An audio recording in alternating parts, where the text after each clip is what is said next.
the course that I'm teaching, and that goes back to 2013 when Ambassador Polt started the first class, is POS 494, Policy Design Studio, or the U.S. Embassy Country Team. There's a companion internship for those who have been through this course. They've had 4 days in an internship in Washington, D.C., either up on Capitol Hill or State Department or an NGO. That's 4 days a week, and then 1 day a week in class with me, a semester commitment. Since March, we've had this class online, but we very much hope we'll be back in September 2021 in person in Washington, D.C., again with the Policy Design Studio and the internship. So what do we do in this course? It's about explaining to you what it's like to work in the U.S. Foreign Service in an embassy overseas. And I'm talking about grassroots diplomacy. Certainly you need to know about foreign policy issues and the country in which you're serving. We role play in a seminar format what it's like to be in an embassy. I'm the ambassador and you have a role in the country team. So I'm going to talk you through that. And also I teach this course with Ambassador Moore, which I'll tell you about in a minute. We're in the School of Politics Global Studies, especially for juniors through sophomores, freshmen. Please consider this if this is helpful to you and your educational experience. We'd love to see you apply for this program. So next slide. So my bio's in the Canvas website, so I won't go too deep into this, and also Ambassador Polt and General Freakley. And then Ambassador Rod Moore teaches the course with me. He's like myself and Ambassador Polt, over 30 years, about 40 years in the U.S. career Foreign Service. Ambassador Moore speaks fluent Russian, Serbian, Croatian. We team teach this course. And so last semester we focused on Afghanistan. In the spring, we're focusing on Russia. I'm going to give you an example of what it would be like in the U.S. Embassy in Berlin. But every semester we've switched. We've done this role playing in different countries going back 2015 and even when Ambassador Polt started it. So we covered different countries, but it's about the country, but it's about also the Foreign Service. So let's consider you out there today. You are in the U.S. Embassy Berlin, in this particular building in the center of Berlin, right next to the Brandenburg Gate, on the historic site where the U.S. Embassy has been for decades, even before World War II. So what will you be doing there? There's an embassy in Berlin, there are consulates in Frankfurt and Munich and around Germany.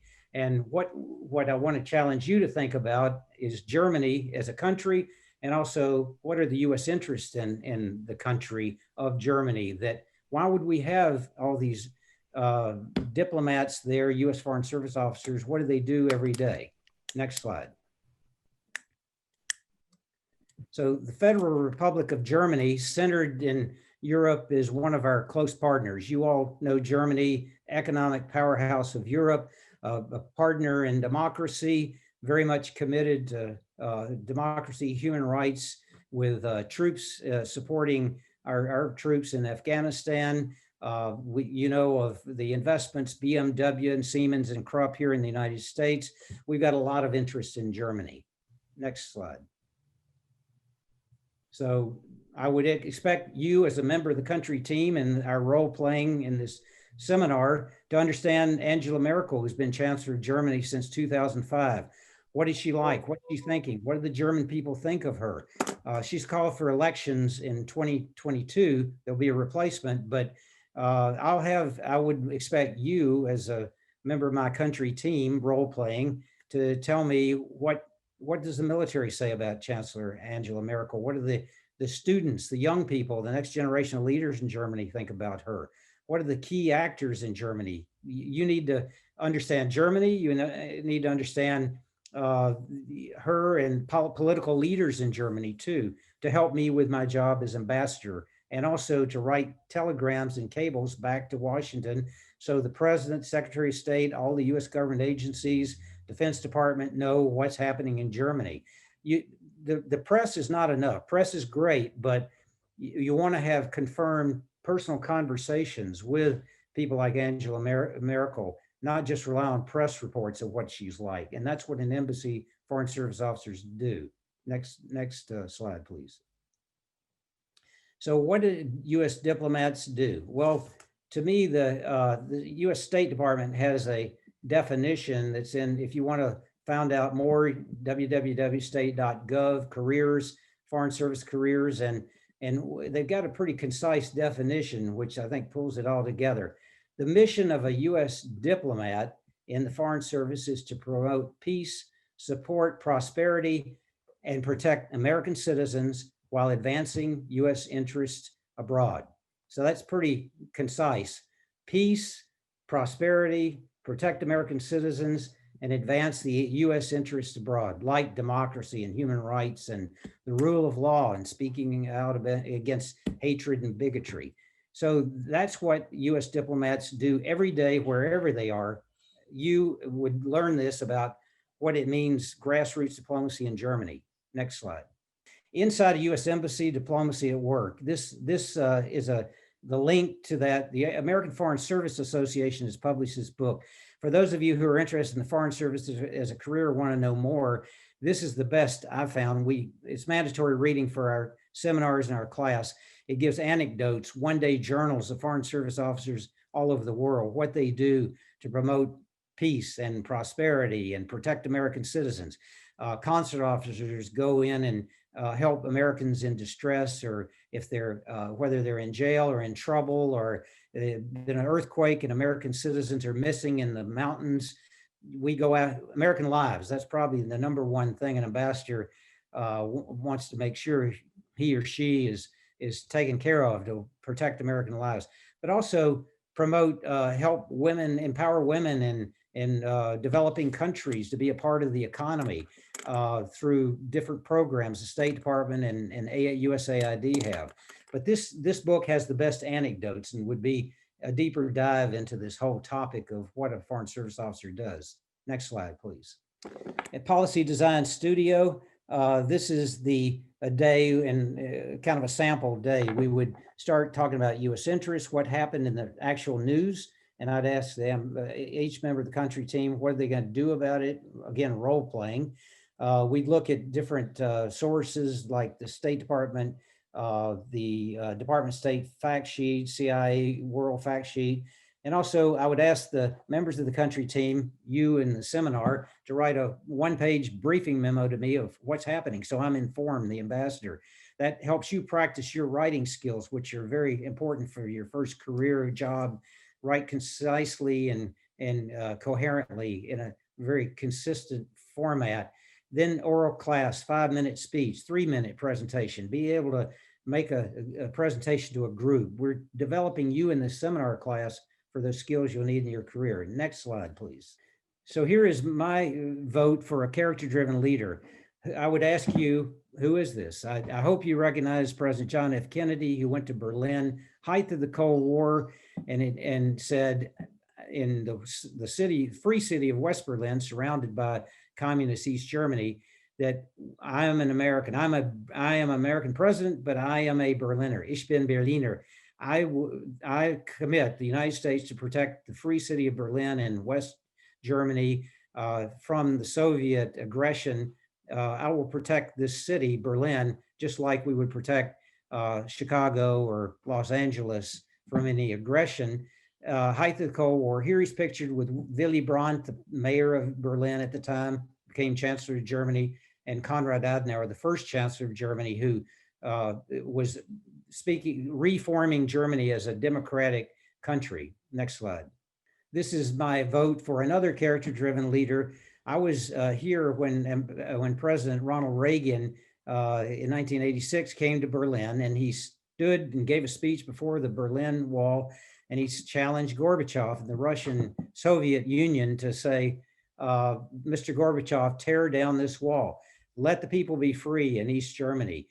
For me and others, I see this as the turning point, the beginning of the end of the Soviet domination of Eastern Europe, the beginning of the end of the Cold War, a watershed moment. Again, my vote for a U.S. president and who made a character-driven decision to challenge Gorbachev. And President Reagan was criticized for this. He thought it was seen by many in the press and Europe as provocative, but I think it was important for the history at that time. Next slide, please. The Holocaust certainly is a part of the history, the tragedy of the Holocaust. But since 1980, the end of World War II, 1946, when Konrad Adenauer reformed the German government, apologized for the Holocaust on behalf of the German people, Germany's been in the leadership of speaking out against hatred, bigotry, genocide. They spent over $90 billion for reparations to families of the victims and also Holocaust survivors. Today's Germany is completely different than the Germany of National Socialism and Hitler and fascism. So, but it does overlie the US interest in the current issues that have been still unresolved of helping Holocaust survivors and families of the victims. Next slide. And of course, that's something that I would expect the country team members to know is kind of the backdrop of how Germans feel. This is a list of the categories of US interests: political, economic, global issues like the pandemic and fighting counter the narcotics trade and things like that, and then public diplomacy. I would expect you as a Foreign Service officer in my country team in the seminar to understand US positions on human rights, democracy. You'll be somewhere in Germany in a group and you have to explain what's going on in America and the cities and democracy and human rights. What does the election mean? What's President Biden going to be like in his administration? Then you got to know the German positions, because we need to convince the Germans. Germans are by and large with us, but there are issues where we need to explain our views and get German support in various areas of like political, economic, global. And then what's the future? How do you define that as an embassy country team? What do we need to achieve in the next year as a country team? This is the role play we'll go through, challenging the students, the country team, to come up with a plan for the next year. What do we want to achieve in US relations with Germany? Next slide. And then, of course, I mentioned President Biden. That's the big issue now. What's he and his administration going to be like as of January 20th? And these are some issues that are confronting, that President Biden, the Secretary of State, and diplomats in Germany are going to be looking at. Getting German cooperation on climate change, the pandemic, working with Germany, defense readiness. Every administration in my history believes Germany needs to continue improving its defense readiness, for example. That's a continuing issue. So these are the issues we'll role play as a country team in this course. Next slide, please. And then our policy design studio has about 170 alums that have gone through this course since 2013. These are ASU graduates, and they're like Matthew Jernstedt, who's pictured here at the top, who's now in a Georgetown master's degree. He's in the Pickering program. He'll be a career Foreign Service officer going out this summer for his first assignment. In the next picture, Daniel Ramirez was in one of my classes a couple of years ago, an ASU student, a graduate of this policy design studio, now working for a member of Congress who's on the House Foreign Affairs Committee. Jacqueline White, I just talked to, she got a Wrangell scholarship and fellowship. She'll be a Foreign Service officer. So the 170 alums of this program since 2013 are working for the US government, NGOs, they're in law school, they're in graduate school, they've moved on, but we try to keep track of them, but it gives you a sense of where you might go in your career path and how this course might help you. Next slide. So all you innovators out there, what do you think about the course? Tell me by chat or later if you have a question. How does this sound? We're always looking to improve it. We're focusing on Russia in the spring. We need to decide a country for the fall. What do you think? What country would you recommend we pick? And if you have any questions about US diplomacy, be happy to hear that at the end through the chat feature that Mark Vance is going to monitor. Thank you for your attention, and look forward to engaging with you more.